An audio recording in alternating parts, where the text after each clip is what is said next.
The Todd Shapiro Show. Time to hit the button!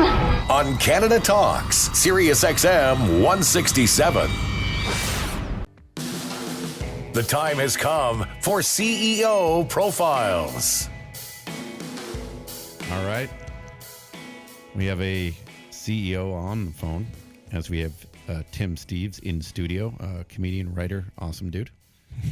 and are you much of a biz guy, a CEO guy, a leader? I'm not much of a CEO guy. I'm more of no, dude. I'm more of a creative side guy. Sure. You know? But it's interesting. Like in this day. I was in on the ground floor of the video game thing, though. Oh, I was Tecmo Bowl, right? Come on, sure. And then Madden, of course. It's fascinating to see what's happened with all that. That biz is wild. It's absolutely mind blowing. And actually, it's too. We do speak to the Enthusiast Gaming CEO, who's not on today. But we do have another CEO who I met of Lifted Innovations and tech company, and they, lots of different things you can buy on their sites and go check it out. And I just met him and we kind of like man crushed on this guy. He's just so bright and a young dude and so inspirational and sort of a new CEO, but with this wealth of experience and knowledge. And I always thought, how do we continue to inspire and motivate? Because Lord knows us entertainer types need that. And he's on the phone today, Brandon Ward. Hey, Brandon from Lifted Innovations. What's up, bud? How you doing, Todd? Thanks for having me, man. Cool. Where are you? I don't know if I want to tell you because it's probably a little nicer than where you are right now. Secret location. That's awesome. Yeah. You're in California, aren't you? I am. Well, if it's going to make you feel any better, it's actually raining right now, and it's about 15 degrees. Oh, God, I'd get my swimsuit on. Oh, I know. 15 know. and raining would be awesome. What's that like? Because you were in Toronto. Your office is based in a little bit in California, a little bit in Toronto, and right downtown. And that's the best, when you come to it's like minus 30 whatever with the wind chill, and you go back and it's like 25. Like, what a swing! How great did that feel walking off the airplane? Yeah, I'm bundled up and then I pop off and I got to strip everything down when I get off the plane. But it feels like it's literally like two planets, especially how it was the past couple of days with all the snow and the cold. And I'm learning the path. My team is there in Toronto. I think they're probably listening right now. I try not to remind them of how it is here, just because I don't want to rub it in too much. But yeah, a lot of people don't know that. And if you're listening outside of Toronto, which a lot of our audience does, there's a massive path in sort of the financial district, but really it connects you to almost like you can almost get to essentially where the Blue Jays play or where the Raptors play, different areas that way, all the way up to now where Eaton Center is. Right. Like this path takes you even past now. I think you get north even of Eaton Center now, like almost that college area. Yeah, you can live down. You can live like underground. rats. Yeah. Seattle's like that. Did you know that? I didn't know that. Seattle's all connected underground. Huh. Brandon, have you been to Seattle at all? No, I'm not a lot. We've got the director of our customer service. She is housed out of Seattle. She loves it there, I know. But that's a city I definitely want to check out. I mean, the West Coast is full of opportunity for the things that we're doing here. But myself, I don't know much about Seattle, though. What about you, Todd? You check out Seattle often? See, that's what CEOs do. They always bring it back to you and ask you the question. They just use your name. Throw it back in your court. See how nice that is? They respectful. What about you, Todd? What have you... Your experiences with Seattle. That's called respect. I'm no good at that. No, I'm too busy thinking about me. I meet the guy, and 2 seconds later, what was that guy's name? Yes. You know what I mean? I'm that idiot. You walk away, you forget. Right. These guys, is taking names a big part? I've never been to Seattle. Is taking names a big part of honestly, of the role? Like, remembering and respect.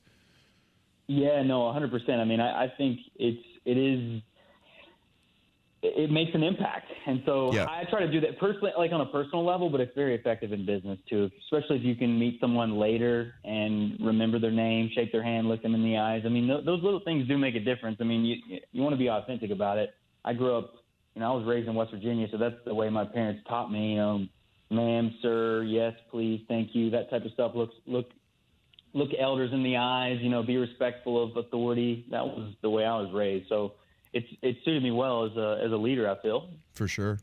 Do you not to give away too many of the CEO tricks so we don't come at your job here, Brandon Ward, Lifted Innovations, but Do you will you make notes in your phone after you meet someone, name and a little jot about, 2 kids, one, one's going to be 4 in June next time I'm back in Toronto, something like that. Like, do you ever do stuff like that? Yeah, again, I genuinely enjoy meeting people, Todd. So that's something I've kind of just programmed myself. And back when I was young and I was in college and I was a bartender for a while. So that was always a part of what I did. There was a lot of regulars that would come into my place of business. So that was something that I did when I was younger, and I've just carried it on. It's helpful in the business world. And like I said, even from a friendly perspective, you and I have developed a pretty solid relationship together, and it's just, I don't know, man, I care about people, and it's the way I like to run our business, and it is an effective business tool and sales tool as well. I'm not going to lie. There's definitely upsides to it, but for me, I just like being like that. So it's interesting, Tim, because entertainers are good communicators, and people who run businesses have to be good communicators as well. I fear, I don't know how you feel, that a lot of this world is losing that the ability to look you in the eye, have a conversation. Do you worry about that? Well, in my world, stand-up comedians, we're all a bunch of weirdos on a good day, and the same things that make us good at being stand-ups make us bad at a lot of other stuff. Sometimes that's a big generalization, but you know what I mean. There's a lot of sand in the oyster to make a pearl, and so that's great to make a pearl, and you become this comic or whatever, some performer, artist, whatever. But those same things are going to trip you up in life because severe ADHD or et cetera, or whatever that you wrestle with when you're not on stage for 45 or 50 minutes. The rest of it can be very, a bit of a puzzle. So are you awkwardly socially at times? A lot.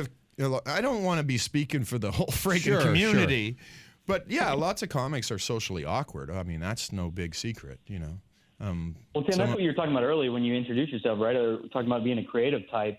That's kind of the crux of that a lot, right? It's your both your gift, your strength, and kind of I guess it can be a challenge for you out in the world. Yeah. Yeah, of course. I mean, yeah, if you're really good at doing stand-up, then chances are you've got some blind spots to go with that. Once again, a huge generalization. Sure. There's lots of comics that have it all but they're a little sorted more out, introverted away from it. They're a little more... It's just a weird thing to end up doing, and it's and the more you do it, years and years, it doesn't make you more and more average kind of person. It makes you more unusual. Brandon, in business, do you have opportunities to take that time for yourself, or as a leader, do you always have to make sure that when people want it, you're giving it to them? Are you worried ever about the perception as a leader that if you take that time for yourself and not giving it to someone else, they might think you're ignoring or not, being a boss that doesn't care? I mean, is that a fear? Yeah, no, it's a good balance, man. Honestly, it's tough to do because so much of my work is engaged with my team. I mean, I rely upon them for execution, and we put our heads together to make decisions. So, really a lot of, our CFO, Brian, he's always joking with me that the lead aspect of my job is HR so much, and that's really true because what I've found is that communicating ahead of time about what I'm thinking, because, I like to move, especially in the space we're in. We're a growing company quickly, so we've got to be able to pivot and move forward quickly. So you want to inform the people around you and be sensitive to where they are, and always the thing that I always try to do is put myself in their position and understand where they're coming from, and try and come in the middle and meet in the middle on things. I mean, it really is, because what we're trying to do is we have a big vision that we're building, and we believe in what we're doing, and I think a lot of that has to do with the fact that listening, because at the end of the day, this is a business, absolutely, but we're humans.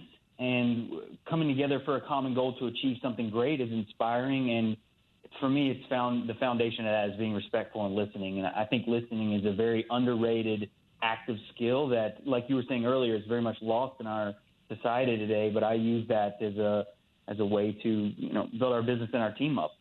Brandon Ward's joining us, Lifted Innovations, and company in startup phases, but with revenues and stuff, and people can go and search and find out all that. But it's neat because you're still a business that while you're making money, you're also on the you raise capital.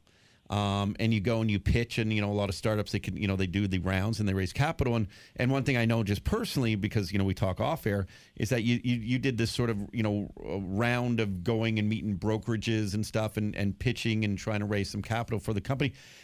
How is that? I find that a fascinating experience, to go and speak to the cream of the crops with these funds and this money to try. Was that a blast for you, Brandon?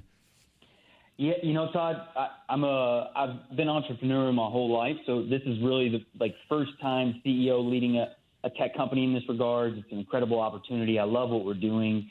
So this, for me, going out and I've worked with friends and family and tried to get them to give me money on my crazy little ideas that I've done in the past. But yeah, this sitting down with high-powered brokers, investment groups, it's a lot of fun, and we put a lot of time into our pitch, because you gotta get that story down so people get it quickly, and then you want it to be what I learned and what I've been taught. That I was working with a guy, Neil. He was helping us kind of shape and sculpt our pitch so that people get it, because again, it's like who you're talking to matters. So you gotta shape it to those guys. But man, we were back to back, and just you're on all day. It was a lot of fun. It's exhilarating, and knowing that it's a chance to allow us to build what we have a vision of and what we believe in. So, I mean, I feel like the 8 months that I've been running this company, I grow up every day, because I'm constantly in places that I'm being challenged and pushed. And it is a lot of fun, but it's also scary, there's a lot, because there's that pressure knowing that it matters to what we're doing, and you want to come through and deliver for the team. What tips would you give to those, it seems like the whole world right now is like, has a startup, doing a startup. You always hear, I'm doing a startup, I got this, I got that, and especially, in the tech space. But would you give any tips to even younger CEOs than yourself who are looking to do a raise in terms of presenting, beyond the story, obviously, and beyond, the pitch and the growth and all that, but like the confidence level, how you riled yourself up?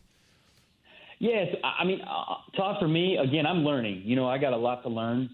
But from what I've learned already is, I think the first and key thing is just self-awareness, being authentic to who you are, understanding yourself, understanding your vision, why you're doing what you're doing, believing in what you're doing, and really keeping it simple. I think sometimes and this is what I was doing in the beginning. This is the work that we had to do. Was I love our business and what we're doing, and I know the details of it, and you can really get in the weeds, but when you're talking to someone from an investment perspective, just keeping it simple and using real life examples, keeping things conversational. That was what really helped for me, was realizing that it's about being conversational, kind of thinking about things over a beer or a glass of wine. How would you be telling your story and what you were looking to do? And I think that's what it is, just keeping it simple, being authentic, being conversational, and just nothing's ever, I think, absolute. So try not to, not putting too much pressure on yourself. That's something that I try to do. Just relax, realize it's a lot of fun. Well, what I'm getting at it, and why I'd be terrible at it, is also, I think I would always sound desperate in those situations. But obviously, if you believe in you and the company, I think what you're saying is just be calm, cool, collective. Don't act desperate for that cake. And I think a lot of people go wrong that way. It sounds the same as pitching a project. Interesting. In entertainment, you have to have your pitch down. That they say elevator pitch. You should be able to pitch the guy between the 6th floor and the 8th floor. If you can get your pitch out in one line, you're halfway home, right? And you got to just do it with that kind of poker mentality of, my chips are in. What do you want? Let's do this. Yeah. It's a numbers game too, right, guys? At the end of the day, you got to get an ROI. Everybody. Yeah.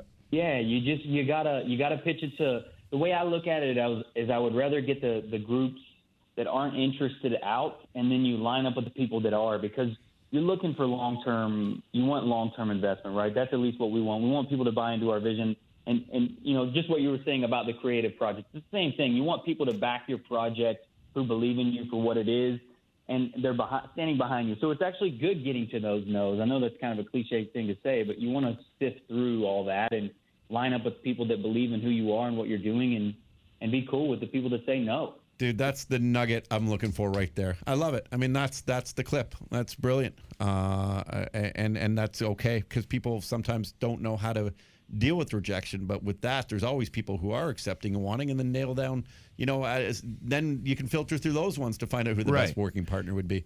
It's brilliant.